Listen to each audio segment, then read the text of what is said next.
The Complete Works of William Shakespeare by William Shakespeare. Act V. Scene I. Padua. Before Licentio's house. Enter on one side Biondello, Licentio and Bianca, Gremio walking on other side. Biondello. Softly and swiftly, sir, for the priest is ready. Licentio. I fly, Biondello, but they may chance to need thee at home, therefore leave us. Biondello. Nay, faith, I'll see the church o' your back, and then come back to my master's as soon as I can. Excellent Licentio, Bianca and Biondello. Gremio. I marvel Cambio comes not all this while. Enter Petruchio, Katrina, Vincenzo and attendants. Petruchio. Sir, here's the door, this is Licentio's house, my father's bears more toward the marketplace. Thither must I, and here I leave you, sir. Vincenzo. You shall not choose but drink before you go.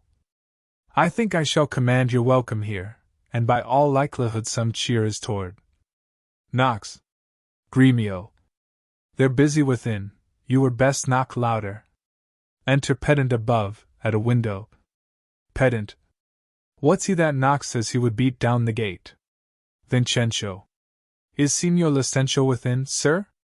Pedant. He's within, sir, but not to be spoken withal. Vincenzo.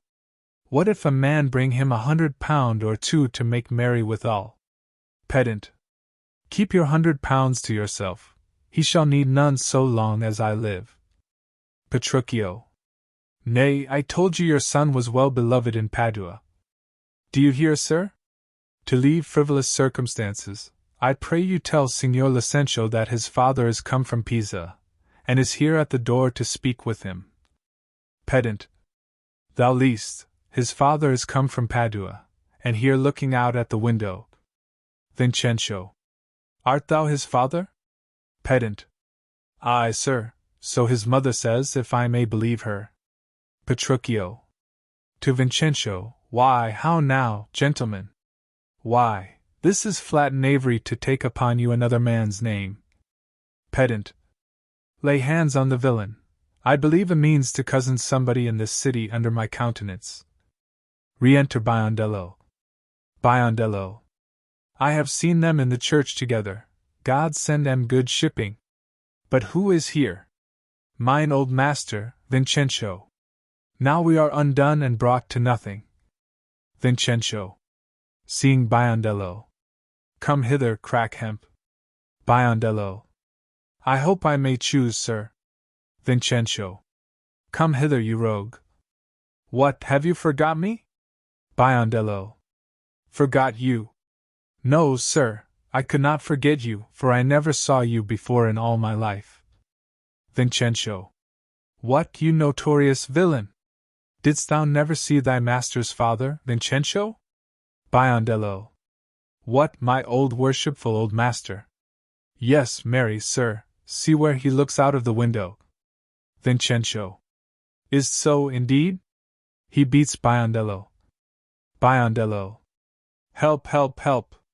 Here's a man will murder me. Exit. Pedant. Help, son! Help, Signor Baptista. Exit from the window. Petruchio. Prithee, Kate, let's stand aside and see the end of this controversy. They retire. Re-enter pedant below, Baptista, Tranio and servants. Tranio. Sir, what are you that offer to beat my servant? Vincenzo. What am I, sir? Nay, what are you, sir? O immortal gods! O fine villain! A silken doublet, a velvet hose, a scarlet cloak, and a copatain hat. Oh, I am undone! I am undone! While I play the good husband at home, my son and my servants spend all at the university. Tranio. How now? What's the matter? Baptista. What, is the man lunatic? Tranio. Sir, you seem a sober ancient gentleman by your habit, but your words show you a man. Why, sir, what sins it you if I wear pearl and gold?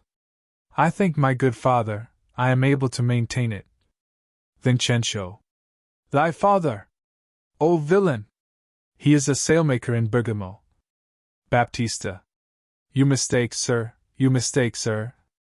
Pray, what do you think is his name? Vincenzo. His name! As if I knew not his name! I have brought him up ever since he was 3 years old, and his name is Tranio. Pedant. Away, away, mad ass! His name is Licentio, and he is mine only son, and heir to the lands of me, Signor Vincenzo. Vincenzo. Licentio. Oh, he hath murdered his master. Lay hold on him, I charge you, in the Duke's name. Oh, my son, my son! Tell me, thou villain, where is my son, Licentio? Tranio. Call forth an officer. Enter one with an officer. Carry this mad knave to the jail. Father Baptista, I charge you see that he be forthcoming. Vincenzo. Carry me to the jail. Gremio. Stay, officer. He shall not go to prison. Baptista. Talk not, Signor Gremio. I say he shall go to prison.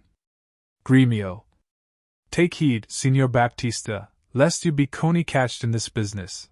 I dare swear this is the right Vincenzo. Pedant. Swear if thou darest. Gremio. Nay, I dare not swear it. Tranio. Then thou wert best say that I am not Licentio. Gremio. Yes, I know thee to be Signor Licentio. Baptista. Away with the dotard. To the jail with him. Vincenzo. Thus strangers may be hailed and abused, O monstrous villain! Re-enter Biondello, with Licentio and Bianca. Biondello. Oh! We are spoiled, and yonder he is, deny him, forswear him, or else we are all undone. Licentio. Kneeling. Pardon, sweet father. Vincenzo. Lives my sweetest son? Biondello, Tranio and Pedant run out. Buying. A. Kneeling. Pardon, dear father. Baptista. How hast thou offended? Where is Licentio? Licentio. Here's Licentio, right son to the right Vincenzo, that have by marriage made thy daughter mine, while counterfeit supposes bleared thine eyne. Gremio. Hear us packing, with a witness, to deceive us all. Vincenzo. Where is that damned villain, Tranio, that effaced and braved me in this matter so? Baptista. Why, tell me, is not this my Cambio? Bianca. Cambio is changed into Licentio. Licentio. Love wrought these miracles. Bianca's love made me exchange my state with Tranio, while he did bear my countenance in the town, and happily I have arrived at the last unto the wished haven of my bliss. What Tranio did, myself enforced him to, then pardon him, sweet father, for my sake. Vincenzo. I'll slit the villain's nose that would have sent me to the jail. Baptista. To Licentio. But do you hear, sir? Have you married my daughter without asking my goodwill? Vincenzo. Fear not, Baptista, we will content you, go to, but I will in, to be revenged for this villainy. Exit. Baptista. And I to sound the depth of this knavery. Exit. Licentio. Look not pale, Bianca, thy father will not frown. Exit Licentio and Bianca. Gremio. My cake is dough, but I'll in among the rest, out of hope of all but my share of the feast. Exit. Petruchio and Katrina advance. Katrina. Husband, let's follow to see the end of this ado. Petruchio. First kiss me, Kate, and we will. Katrina. What? In the midst of the street? Petruchio. What? Art thou ashamed of me? Katrina.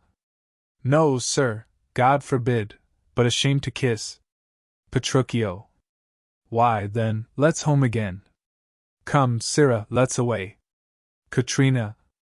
Nay, I will give thee a kiss, now pray thee, love, stay. Petruchio. Is not this well? Come, my sweet Kate, better once than never, for never too late. Excellent. Scene 2. A room in Licentio's house.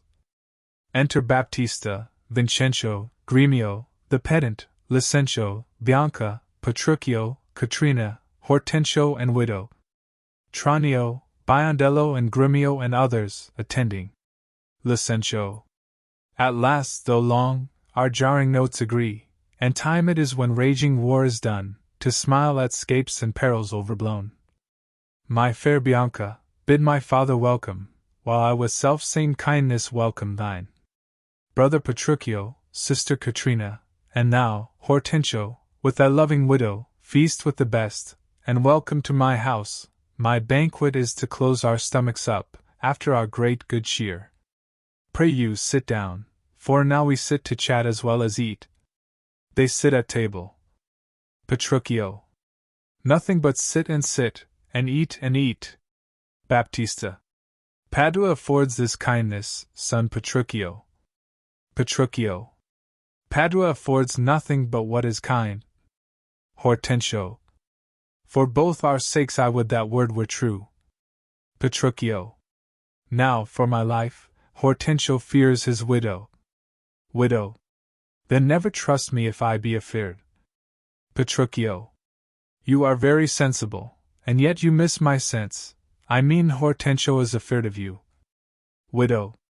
He that is giddy thinks the world turns round. Petruchio.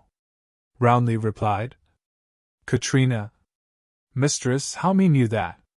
Widow. Thus I conceive by him. Petruchio. Conceives by me. How likes Hortensio that? Hortensio. My widow says thus she conceives her tale. Petruchio. Very well mended. Kiss him for that, good widow. Katrina. He that is giddy thinks the world turns round. I pray you tell me what you meant by that. Widow. Your husband, being troubled with a shrew, measures my husband's sorrow by his woe, and now you know my meaning. Katrina. A very mean meaning. Widow. Right, I mean you. Katrina. And I am mean, indeed, respecting you. Petruchio. To her, Kate. Hortensio. To her, widow. Petruchio. 100 marks, my Kate does put her down. Hortensio. That's my office. Petruchio. Spoke like an officer. Ha to thee, lad. Drinks to Hortensio. Baptista. How likes Gremio these quick-witted folks? Gremio. Believe me, sir, they but together well. Bianca. Head and butt. An hasty-witted body would say your head and but were head and horn. Vincenzo. Ay, mistress bride, hath that awakened you? Bianca. Ay, but not frightened me, therefore I'll sleep again. Petruchio. Nay, that you shall not, since you have begun, have at you for a bitter jest or two. Bianca. Am I your bird? I mean to shift my bush, and then pursue me as you draw your bow. You are welcome all. Excellent Bianca, Katrina and widow. Petruchio. She hath prevented me. Here, Signor Tranio, this bird you aimed at, though you hit her not, therefore a health to all that shot and missed. Tranio. Oh, sir! Licencio slipped me like his greyhound, which runs himself, and catches for his master. Petruchio. A good swift simile, but something currish. Tranio. 'Tis well, sir, that you hunted for yourself. 'Tis thought your deer does hold you at a bay. Baptista. Oh ho, Petruchio! Tranio hits you now. Licencio. I thank thee for that good Tranio. Hortensio. Confess, hath he not hit you here? Petruchio. Has a little galled me, I confess, and as the jest did glance away from me, 'tis 10 to 1 it maimed you two outright. Baptista. Now, in good sadness, son Petruchio, I think thou hast the veriest shrew of all. Petruchio. Well, I say no, and therefore, for assurance, let's each one send unto his wife, and he whose wife is most obedient, to come at first when he doth send for her, shall win the wager which we will propose. Hortensio. Content. What's the wager? Licentio. 20 crowns. Petruchio. 20 crowns. I'll venture so much of my hawk or hound, but 20 times so much upon my wife. Licentio. 100 then. Hortensio. Content.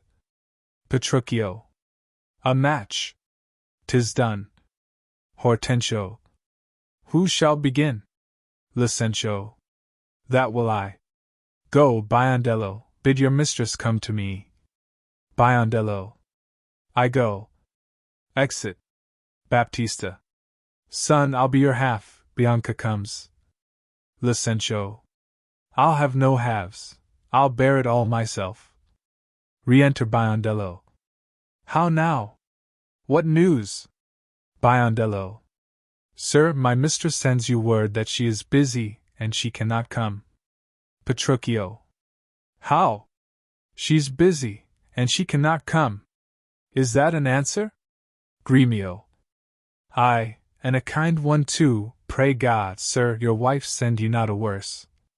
Petruchio. I hope better. Hortensio.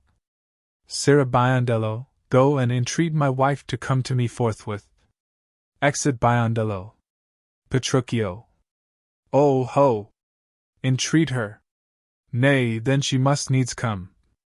Hortensio. I am afraid, sir, do what you can, yours will not be entreated. Re-enter Biondello. Now where's my wife? Biondello. She says you have some goodly jest in hand, she will not come, she bids you come to her. Petruchio. Worse and worse, she will not come. O vile, intolerable, not to be endured. Sirrah Gremio, go to your mistress, say I command her come to me. Exit Gremio. Hortensio. I know her answer. Petruchio. What? Hortensio. She will not. Petruchio. The fouler fortune mine, and there an end. Re-enter Katrina. Baptista. Now, by my holidame, here comes Katrina. Katrina. What is your will, sir, that you send for me? Petruchio. Where is your sister and Hortensio's wife? Katrina. They sit conferring by the parlor fire. Petruchio. Go fetch them hither. If they deny to come, swinge me them soundly forth unto their husbands. Away, I say, and bring them hither straight. Exit Katrina. Licentio. Here is a wonder, if you talk of a wonder. Hortensio. And so it is. I wonder what it bodes. Petruchio. Marry, peace it bodes, and love, and quiet life, and awful rule, and right supremacy, and, to be short, what not that's sweet and happy. Baptista. Now fair befall thee, good Petruchio. The wager thou hast won, and I will add unto their losses 20,000 crowns, another dowry to another daughter, for she is charmed, as she had never been. Petruchio. Nay, I will win my wager better yet, and show more sign of her obedience, her new-built virtue and obedience. See where she comes, and brings your froward wives as prisoners to her womanly persuasion. Re-enter Katrina with Bianca and widow. Catherine, that cap of yours becomes you not, off with that bauble, throw it underfoot. Katrina pulls off her cap and throws it down. Widow. Lord, let me never have a cause to sigh till I be brought to such a silly pass. Bianca. Fie! What a foolish duty call you this? Licentio. I would your duty were as foolish too. The wisdom of your duty, fair Bianca, hath cost me 100 crowns since supper time. Bianca. The more fool you for laying on my duty. Petruchio. Catherine, I charge thee, tell these headstrong women what duty they do owe their lords and husbands. Widow. Come, come, you're mocking, we will have no telling. Petruchio. Come on, I say, and first begin with her. Widow. She shall not. Petruchio. I say she shall, and first begin with her. Katrina. Fie, fie. Unknit that threatening unkind brow, and dart not scornful glances from those eyes to wound thy lord, thy king, thy governor. It blots thy beauty as frosts do bite the meads, confounds thy fame as whirlwinds shake fair buds, and in no sense is meet or amiable. A woman Emelvede is like a fountain troubled, muddy, ill-seeming, thick, bereft of beauty, and while it is so, none so dry or thirsty will deign to sip or touch one drop of it. Thy husband is thy lord, thy life, thy keeper, thy head, thy sovereign, one that cares for thee, and for thy maintenance commits his body to painful labor both by sea and land, to watch the night in storms, the day in cold, whilst thou least warm at home, secure and safe, and craves no other tribute at thy hands but love, fair looks, and true obedience. Too little payment for so great a debt. Such duty as the subject owes the prince, even such a woman oweth to her husband, and when she is froward, peevish, sullen, sour, and not obedient to his honest will, what is she but a foul contending rebel and graceless traitor to her loving lord? I am ashamed that women are so simple to offer war where they should kneel for peace, or seek for rule, supremacy, and sway, when they are bound to serve, love, and obey. Why are our bodies soft and we achey and smooth, unapt to toil and trouble in the world, but that our soft conditions and our hearts should well agree with our external parts? Come, come, you froward and unable worms! My mind hath been as big as one of yours, my heart as great, my reason haply more, to bandy word for word and frown for frown. But now I see our lances are but straws, our strength is weak, our weakness past compare, that seeming to be most which we indeed least are. Then veil your stomachs, for it is no boot, and place your hands below your husband's foot, in token of which duty, if he please, my hand is ready, may it do him ease. Petruchio. Why, there's a wench! Come on, and kiss me, Kate. Licentio. Well, go thy ways, old lad, for thou shalt hot. Vincentio. 'Tis a good hearing when children are toward. Licentio. But a harsh hearing when women are froward. Petruchio. Come, Kate, we'll to bed. We three are married, but you two are sped. 'Twas I won the wager, to Licentio, though you hit the white, and being a winner, God give you good night. Exeunt Petruchio and Katrina. Hortensio. Now go thy ways, thou hast tamed a cursed shrew. Licentio. 'Tis a wonder, by your leave, she will be tamed so. Exeunt. The tempest contents act I see nigh. On a ship at sea, a tempestuous noise of thunder and lightning heard. Scene 2. The island. Before the cell of Prospero. Act 2 Scene I. Another part of the island. Scene 2. Another part of the island. Act 3 Scene I. Before Prospero's cell. Scene 2. Another part of the island. Scene 3. Another part of the island. Act 4 Scene I. Before Prospero's cell. Actv Scene I. Before the cell of Prospero. Epilogue.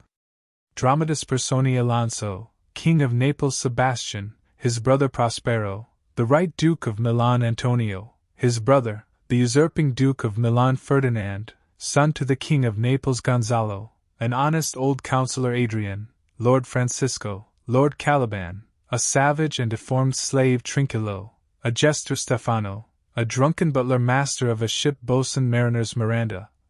Daughter to Prospero Ariel, an airy spirit Iris, presented by Spirits Ceres, presented by Spirits Juno, presented by Spirits Nymphs, presented by Spirits Reapers, presented by Spirits other spirits attending on Prospero's scene, the sea, with the ship, afterwards an island,